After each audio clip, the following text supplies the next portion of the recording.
brought to you by The Vault.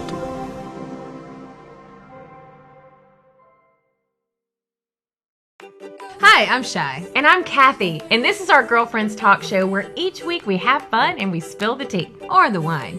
Be sure to find us wherever you listen to your podcast and follow us on social media.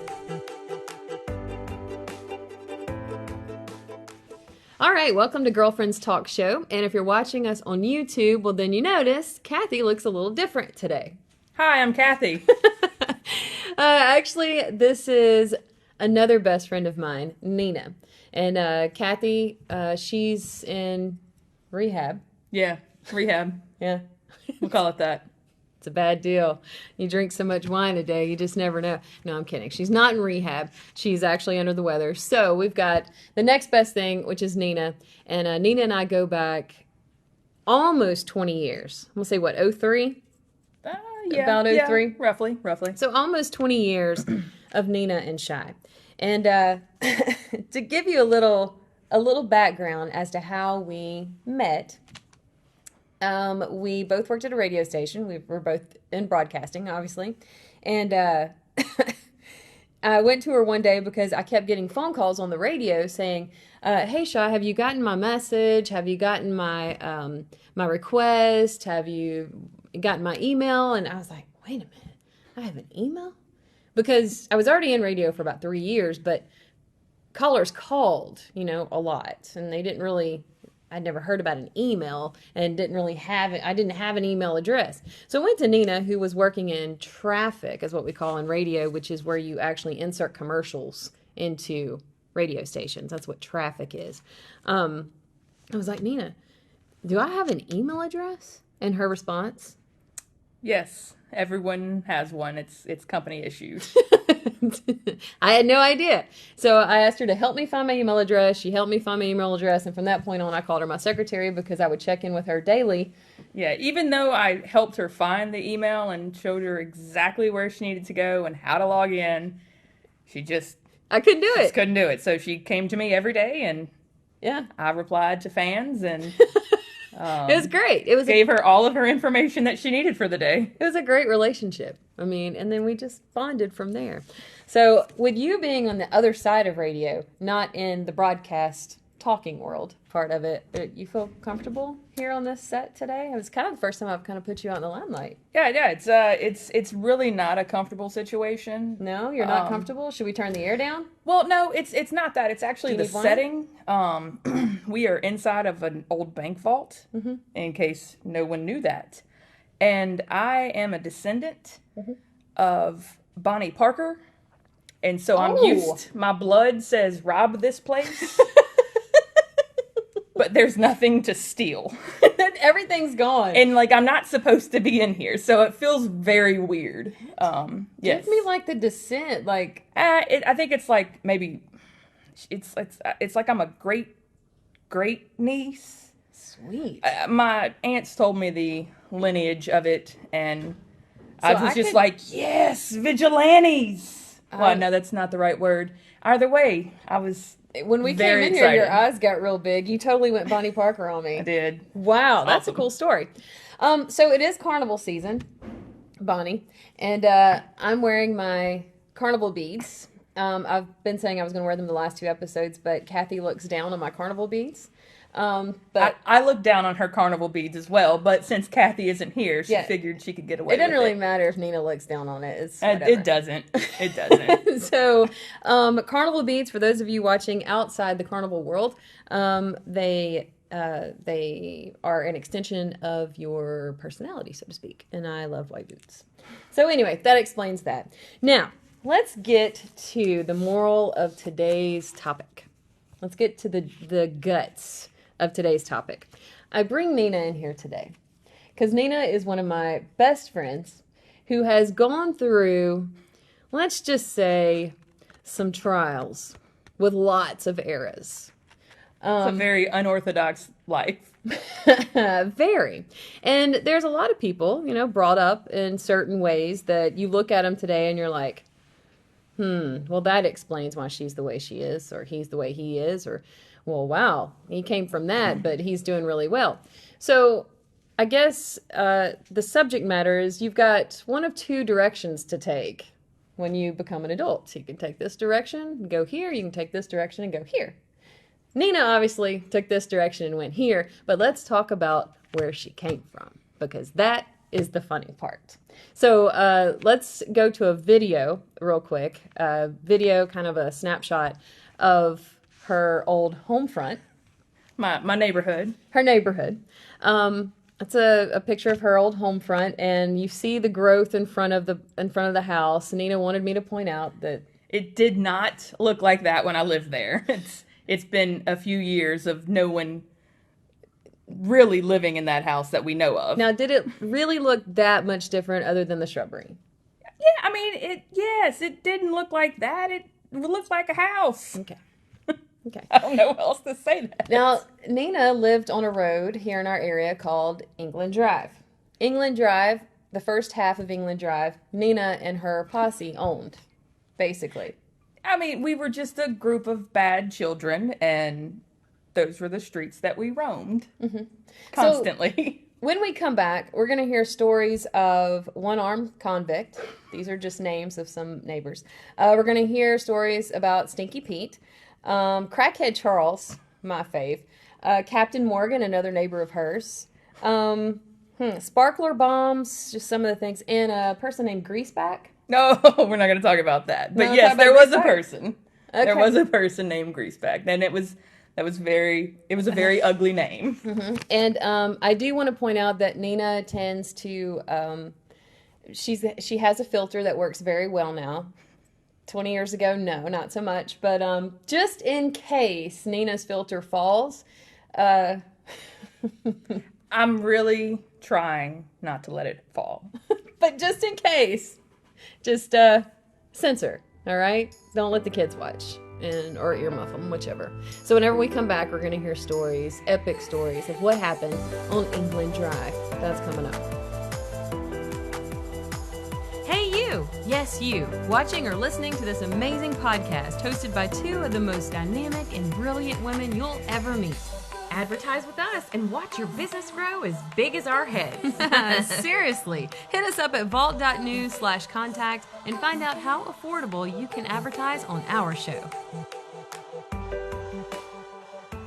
All right, we're back. And as promised, the funny begins, because my friend right here she keeps me laughing on a daily basis for sure. And especially when we talk about her life. I'm sorry, Nina. Like, I'm not using you as a, well, I kind of am. No, it's totally okay. I get it. But once again, we want to shed light on, it doesn't matter. Don't be a product of where you came from. Be a product of your now and do better, like Nina. So I'm going to just name off one at a time these certain things. I want you to give me a story to go with it. Ready? Go. One-armed convict. All right. This actually wasn't a person from my neighborhood. This was one of my friends outside of the neighborhood, her mom's short-lived boyfriend.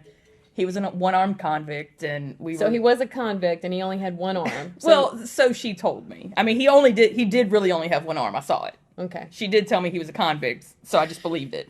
So y'all call him one-armed convict. And we had gone to the store one day, and God, I don't even know what his name was. I was getting in the back of the car, and he was reaching in the front to unlock his door, and I wasn't paying attention, and I slammed that back door shut with his one good arm stuck in it, and he started screaming. And so you almost cost him his other arm. I almost took his other arm. I think that would have taken the convict title too, because I mean, what to do then? Then he would have just been convict. He would just be. But he couldn't commit any more crimes, like, really. Well, I guess he could.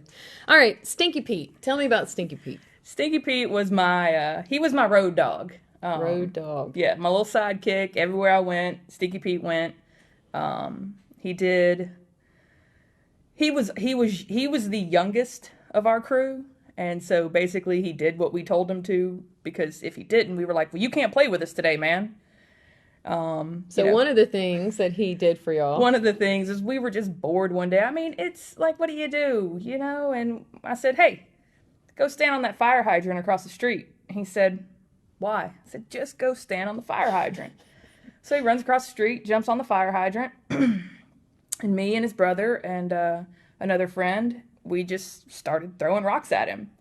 And if he fell down, then he fell down a couple times. We were like, get back on the fire hydrant. And he was like, no, this hurts. And we're like, then you can't play with us if you don't stand on the fire hydrant. Yeah. And he would there was Stinky jump Pete back on the fire hydrant. He earned his keep. He did. Look, I love Stinky Pete. I do. And like I said, he was my road dog. And so he was down. Let's name the crew, the people in the posse. I keep calling it posse. So we got Nina. Right, we got Nina, then there was Jerry, then there was Chris, and then there was Stinky Pete, which is actually Jerry's younger brother, Michael. I'm not sure why I called him Stinky Pete. I just did. But his real name's Michael. Yes. Interesting. We did not, his real name was not Pete. All right, Crackhead Charles. Crackhead Charles. Well, sorry, you're going to probably have to edit this. It's okay. No, Crackhead Charles was the neighborhood crackhead. Mm-hmm. And that was a fact. He would constantly come into my yard to steal pecans and for crack or T.W. Samuels.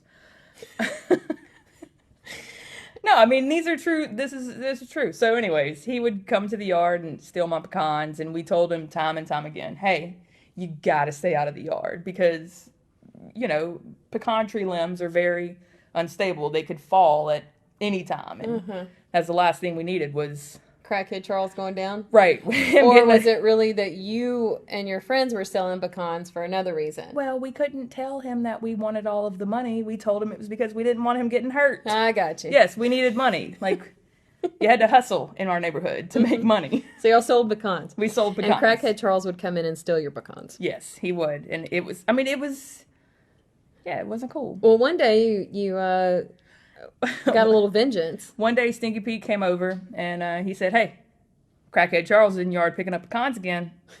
And I said, dadgummit, here we go. And I walked into a particular room, and the only thing I could find was a compound bow. And I walked out into the yard, pulled this compound bow back, and I don't know if anyone's ever. That's about 60 pounds. Well, I think this one was my mom's. I think it was a little lighter, but they're pretty hard. So I pulled this thing back, and once you can't hold it anymore, it's gone. So pull it back and aim it in his general direction, not at him. And I'm like, yo, Crackhead Charles, why are you picking my pecans again? And for the first time in my life, I saw the whites of his eyes. And he said, oh, that's really what he said. Like, I don't know if he said any words except, oh. And I'm sorry, I'm going to get out of here. And he goes to walk out of the yard with the bag of pecans. And I go, yo, drop the pecans. So he dropped the bag of pecans and he hightailed it. And as soon as he did, I was like, oh my God. Shoot this arrow into the ground, and Stinky Pete's sitting there going, and I'm like, well, you just got more street cred that day. Right. Okay. Well, it actually, in like a couple of days later, I go to the store down the road from the house. And as I'm walking in the store, there's some guys standing outside. They're like, that's that girl that pulled that bow out on Charles. And I stopped and I turned and looked at him. I said, that's right. Now, about how old were you? Tell your friends. About 16. 16. Yeah. Let's go to the video with the store. I want you to see the store front. Well, it looks a little different than what it did, huh? With the signs and stuff, but still a little behind its times. You'll see CDs and DVDs, brand new, at the best prices there. You also see where they have a sign saying "Just Because Gifts." Well, I mean, I didn't understand that concept. It's at a convenience store. It's makeup gifts for in case you spent all of your rent money on crack. Makes sense. So it's a great neighborhood store. So I didn't ask you before, but during these stories so far, where were your parents? Well, it varied. They could be out at the hunting camp or just at the house. Just glad that You were out of their hair? yeah, let her do her thing. Mm-hmm. She's just too much right now. Gotcha. She's got to go outside. All right, here's another one. Tell me about Captain Morgan. Captain Morgan was the guy who lived right down the street from us, and we spent a lot of our time at his house. While he was there and while he wasn't there. While he wasn't. He was... he had a pool table in his shed, and when he'd go to work, he would put the pool balls and the cues inside the house. Mm-hmm. Well, we were like, well, that's pretty selfish, Mr. Morgan. Like, we kind of wanted to play pool, so we would break into his house and grab the... Break into his house. Well, I mean, he shouldn't have locked him up in there. He gave us no other option. It's very selfish of him. It was very selfish of him. What about the time you was at his place that when he was gone, you turned his shed into a nightclub? Oh, no, he was there, but yeah, we totally turned his shed into a nightclub. What did he feel? What did he think about that? I mean, he didn't really care. Like, okay. He would come outside and unplug the extension cords, and we'd be like, what are you doing? It's only 2 a.m. He's like, I gotta go to sleep. I have to work in the morning. We're like, so what? It's 2, and we want to have fun. And so we would just go into his son's window and just... Like, his son would go in the house and open up his window to his room, and then we just hop in and out and plug it back up? Yeah. When he'd go on vacation, or when he would go to work, and you would break into his truck, hot wire... No, he was at home. He was just sleeping when we'd steal his truck. Oh. I mean, he didn't need it. He was asleep. And how old were you? I don't know. 15? Nice. 12? I don't know. Hot wire in a truck. They'd go take it for a spin. Listen, for the record, I didn't hot wire it. I watched these other yahoos hot wire it. And I just was like, maybe you should touch those two together. I thought snitches got stitches here. Did I say who? Okay, I just said yahoos. True. All right. Captain Morgan, you dug a hole in his yard. Now, I'm just coming up with not like that. I'm just coming up with these things that I remember you telling me. You dug a hole in his yard, a big hole in his yard, actually. Yeah. We got bored, and we decided to make a swimming pool. So we dug a big hole in his yard and lined it with a tarp, and then we took his old waterbed liner and filled it with air. We would jump off of the shed and have someone would sit on the waterbed liner that was filled with air. Mm-hmm. We would jump off the shed and shoot them, or attempt to shoot them, into the hole filled with water. Nice. Yeah, he didn't like the hole because we never filled it up. He filled it up and we're like, we're just gonna dig it again. Sucker. Poor Captain Morgan. Yeah, Y'all were like a nightmare to him. Yeah, he loved it. He enjoyed it. His ex-wife did not. She did not like us at all. Mm-hmm. Period. Was that the house? Was it her house that y'all went into and painted it while they were on vacation? Yeah, we moved all of her stuff out. We put it in a storage shed and just had a house party all summer for like 4 summers. Painted it whatever they wanted it. Yeah. And then painted it back before she got back from vacation. She shouldn't have left for vacation. Gotcha. Simple. You don't want your house to become a party house, don't leave it. What about these sparkler bombs? Tell me about these sparkler bombs. I'm going to need a little more wine. But no, I mean, it's just, we would just, we like to blow up, I don't know, can we say products? Thanks. We like to blow up a specific snack cake line, and we always found that zebra cakes blew up the best. They went the furthest. Okay. Can we talk about Greaseback? No, look, it was, poor old Greaseback. Oh, it's a woman. Yes, we'll say this. She had a huge McDonald's addiction, and the first day that she had her license and a car, she actually wrecked into the McDonald's in the drive-thru. And we were like, that's enough. That's enough. No more. All right. Interesting. Now, This is probably the story of all stories. I mean, she's got so many. However, whenever Nina told me about the time that she wanted breakfast really bad and somebody offered it to her and she went for it and then kind of completed the story, I was in awe of of, I guess, your obliviousness as to actually what happened. So tell everybody about the time you got kidnapped but didn't know it. So it was a person that I knew of, and he called. He was a friend of my mother's, and he called me one day. I was at home, and I don't know, I was 10, 11 maybe. Mm-hmm. He knew my mom was at work. He called me and he said, "Hey, I know your mom's at work. Do you want to go eat breakfast?" Yeah, I always want to eat. Mm-hmm. Breakfast, lunch, yes, absolutely. So he comes and he picks me up. We go, we eat breakfast, and he's like, "Hey, I'm staying at this hotel. It has a pool. Do you want to go swimming?" And I'm like, "Yeah, I do." So we eat breakfast. He brings me back to the hotel, and he goes in the bathroom, and I call my mom. I'm like, "Hey, I need you to bring my bathing suit because I'm at this person's hotel, and I'm about to go swimming." And she kind of, and she hung up.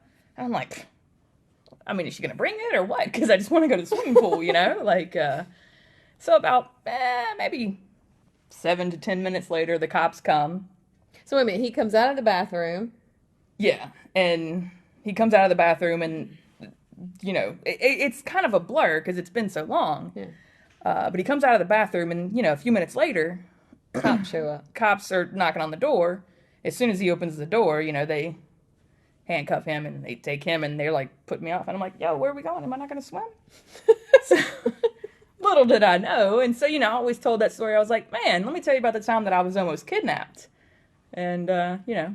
So did you, right then and there, when they put him in handcuffs, realize that you had been kidnapped? No, not even a little bit. I was still mad because I hadn't gone swimming. I was promised swimming. So was it years later you realized? It was actually about 7 months ago.